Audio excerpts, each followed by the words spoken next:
Peristiwa-peristiwa terjadi selama ini sudah banyak digambarkan oleh saudara-saudara kita di sana, baik informasi dari alam sendiri atau dari manapun, buku dan sebagainya.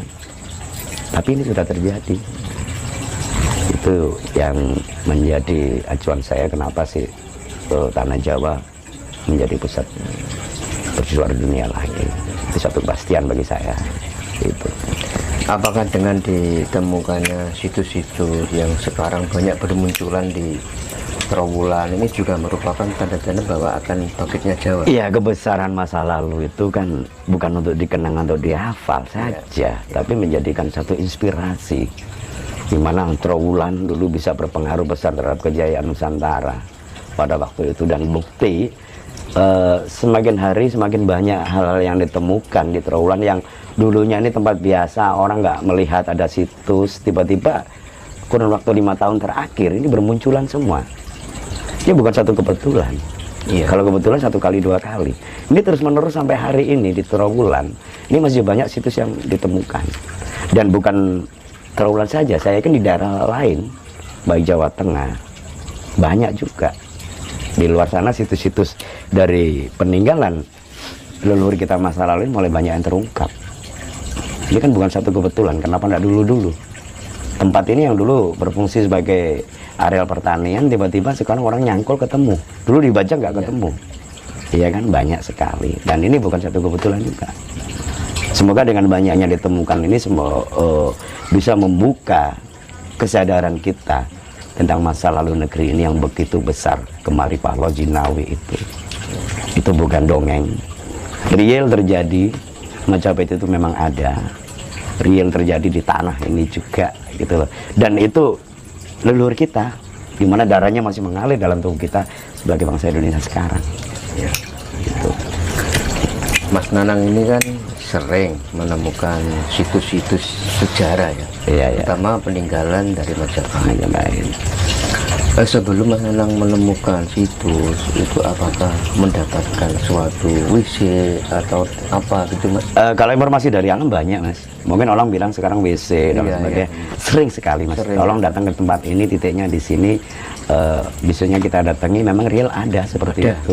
Iya, banyak seperti itu. Mungkin ada waktu meditasi dan sebagainya itu waktu kita ritual itu ada juga sih ini dan kenyataan besoknya kita datangi ke lokasi memang ada. Sempet juga sih kita kemarin syuting di channel saya yang kemarin itu kamera ini sampai trouble semua. Sempet sering seperti itu. Itu waktu itu Mas, penggalian situs apa gimana itu? Waktu kita mendatangi satu situs, tiba-tiba ada satu kru dari Iya. kita itu yang sebenarnya tidak pantas diomongkan. Saya bilang, ini tempatnya ini dulu, begini aktivitasnya gini. Tiba-tiba nyeletuk ngomong. Nah, ini sebenarnya tidak pantas. Akhirnya apa? Kamera kita semua trouble. Semua alat-alat elektronik kita trouble dan akhirnya ayo kita nyingkir dulu dari tempat ini sekitar 20 meter. Saya minta maaf di situ. Akhirnya kena semua. Gitu. Jadi ada sisi lain kan, manusia dulu tidak semuanya baik, juga tidak semuanya buruk kan perilakunya. Tapi itu yang ada dan sangat sering sekali terjadi Mas, waktu syuting itu ada yang kesurupan dan sebagainya. Itu satu hal yang biasa juga sih, sering di situ.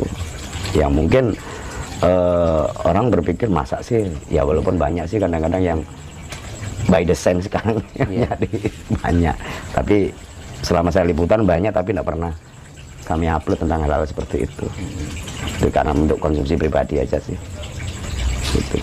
Adakah ritual khusus Mas ketika Mas Nanang mau intinya itu penggalian ke situs itu, ada nggak? Ada Mas. Ada ya. Dan minimal satu kita minta izin dulu lah sama siapa yang ada di situ. Iya kan, karena mereka itu lebih bisa melihat kita daripada kita melihat mereka. Istinya orang Jawa itu nuwun sewu, kula nuwun atau permisi dulu. Itu sudah menjadi satu etika bagi kita orang Jawa. Masuk ke hutan pun juga sama, kita harus permisi dulu karena di sana juga ada makhluk Tuhan dan mereka udah domisili lama di situ. Intinya apa sih? Kita saling menghormati Mas. Mereka juga bikinan Tuhan. Kalau kita menghormati ciptaannya, otomatis juga menghormati penciptanya. Itu yang terjadi.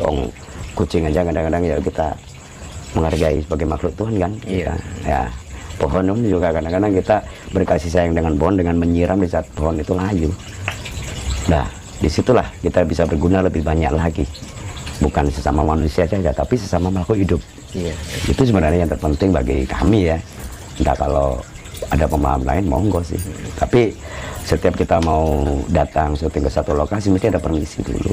Sempat Mas dulu syuting itu sampai berapa data tuh hilang semua, di flash disk, di HP, sampai di laptop hilang semua. Ada 7 situs hilang semua. Terus saya dari rumah nyoba mediasi tempat-tempat itu, akhirnya dikembalikan data itu. Nah inilah, ini bukan cerita omong kosong tapi sudah terjadi. Iya. Itu loh, bahwa ternyata mereka juga canggih juga ya, bisa menghilangkan satu data di flash disk, hilang, bisa itu. Dan itu real terjadi kan. Itu loh, bukan abal-abal atau kita cerita omong kosong, tapi adanya di situ. Trawulan ini kan identik dengan kota Raja Majapahit. Ya, Saya pengen tahu dari Mas Nanang yang sering menggali dan menemukan itu, seberapa besar sih Majapahit itu di Nusantara ini, Mas? Dan kenapa kalau Majapahit itu merupakan kerajaan yang bisa dikatakan besar kan, pada sampai ke tanah Malaka juga kan? iya. Yang pengen saya tahu itu kenapa Pak ke puing-puing kerajaan, terus bekas istana dan lain sebagainya itu kok hilang kayak ditelan bumi? Iya. Apa dengan Mas ini? Kalau melihat di lokasi Mas, rata-rata situs di Trawulan ini terpendam 1-2 meter Mas. Ataukah dulu pernah banjir bandang besar atau letusan gunung. Iya. Tapi real di lapangan dengan banyaknya para pengrajin batu bata yang menggali tanah untuk bahan industri batu bata, ini banyak sekali ditemukan sampai hari ini Mas. Iya. Itu mulai zaman Belanda loh Mas. Semua zaman Belanda sampai batu batanya dulu pernah diambil banyak untuk bangun beberapa pabrik. Terus era tahun 50 sampai 65 itu penjarahan besar-besaran yang dari logam. Itu banyak, apalagi di daerah Kemasan.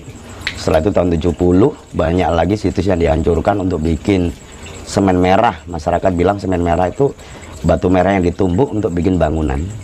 Itu juga besar-besaran. Terus menginjak tahun 90 itu ada sekitar 4.000 linggan Mas. Linggan itu pusat dapur pembakaran batu bata merah. Iya. Dan mereka menggali semua. Secara otomatis mereka ikut menemukan benda-benda seperti itu. Jadi situs-situs di Trawulan walaupun sudah tergali puluhan tahun ya, sampai hari ini masih banyak Mas. Masih banyak para pengrajin batu bata, juga petani tebu, petani padi di sini yang masih bersinggungan langsung dengan situs sampai hari ini. Ini masih banyak Mas. Kalau kita mau keliling tiap hari di Trawulan masih banyak artefak-artefak yang barusan ditemukan, banyak sekali. Dan itu wujud memang kalau dulu tidak banyak orangnya, tidak mungkin banyak kan. Dari situ kan bisa ditahu kelasnya juga. Di keramik-keramik dari Cina juga banyak, ada perunggu, macam-macam lah. Terus itu Mas, letak dari Istana Majapahit sendiri itu posisi Ini jadi misteri juga ya. Iya. Banyak anggapan Istana Majapahit di mana. Cuman eranya yang mana. Sekarang saya tanya aja, Istana Negara ada berapa?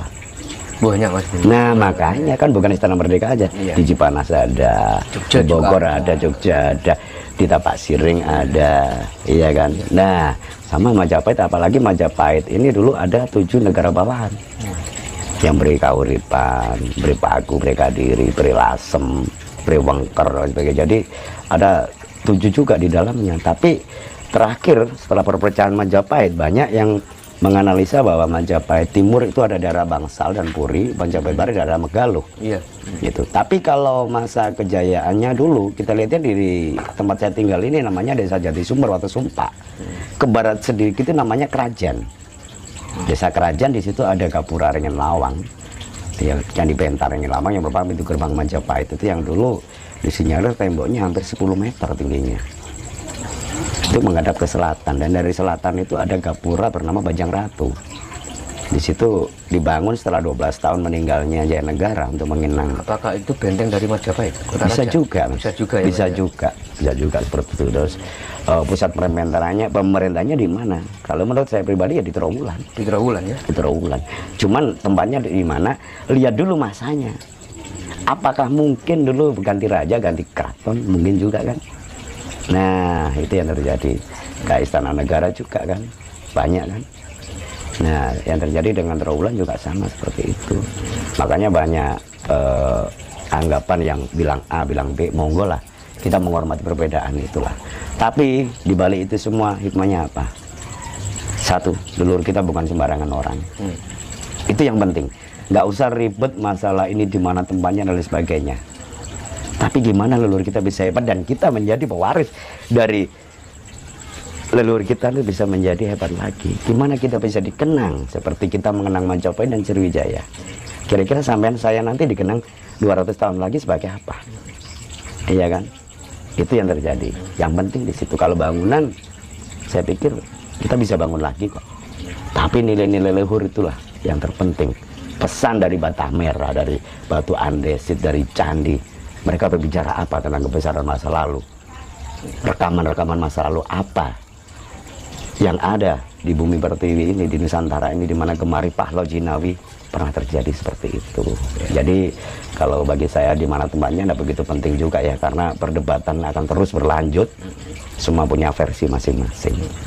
Tapi dari situ gimana leluhur kita dulu bisa mengatur kawasan bernama Nusantara, bisa hebat, bisa kemaripah, berkaca dari masa itu, Mas. Jadi ayolah kita melihat sejarah kayak spion. Kita melihat ke belakang untuk jalan ke depan. Gimana leluhur kita ini, kita ada di medan yang sama, Nusantara, dengan tanah yang subur seperti ini. Dan tidak semua orang di dunia berkesempatan untuk lahir di Indonesia kan. Kita satu kesempatan masih bisa lahir di sini dan berbakti di sini. Nah inilah mungkin kupasan saya tentang situs-situs dan sebagainya. Gimana peninggalan masa lalu itu bisa menginspirasi kita. Gimana Majapahit dulu mengatur pertaniannya, perniagaannya, militernya.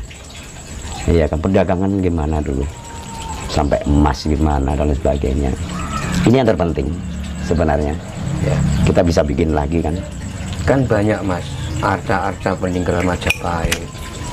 Bahkan saya pernah dengar itu, ya juga pernah baca, entah benar apa enggak ya Mas. Salah satu mahkota raja dari Majapahit itu dibawa ke Belanda, bahkan disimpan ke Belanda lah. Apakah tujuan itu untuk menghilangkan peninggalan leluhur atau gimana? Bisa juga menghilangkan bukti kebesaran masa lalu itu. Makanya kadang-kadang benda-benda arkeologi itu jadi rebutan. Iya, betul. Karena apa? Nenek moyangku gak hebat, nenek moyangmu yang hebat. Kamu niru aku aja kan bisa gitu. Iya kan? Sehingga kita apa? Cara hidup kita yang sekarang ini kita nanggung juga kan. Sekarang ini gimana sih? Kita hidup di tanah yang subur seperti ini, tapi tidak bisa sinkron dengan keadaan alam. Saya ulangi lagi kan tadi, nggak semua orang loh bisa lahir di Indonesia. Tanda kutip apalagi Jawa, iya kan. Nah dari sinilah, ini satu keistimewaan kita bisa hidup di Jawa, di Nusantara, di tanah yang begitu subur seperti ini. Nah Tuhan juga nggak ngawur kan, melahirkan kita jadi orang-orang Indonesia. Nah dari situ ayo kita sadar di mana kita tinggal dan material tubuh kita yang dari tanah ini, dari tanah mana? Dari ibu pertiwi, dari saripatinya bumi, dari air yang ada di Indonesia. Disitulah kita akan kembali secara tanahnya. Nah kembali ke pokok bahasan tadi, gimana sih kok banyak sekali Mas. Raffles saja yang 3,5 tahun di Indonesia, dia mengambil berapa ton lontar. Ini cuman Raffles, belum yang sebelumnya, belum Daendels, belum yang lainnya.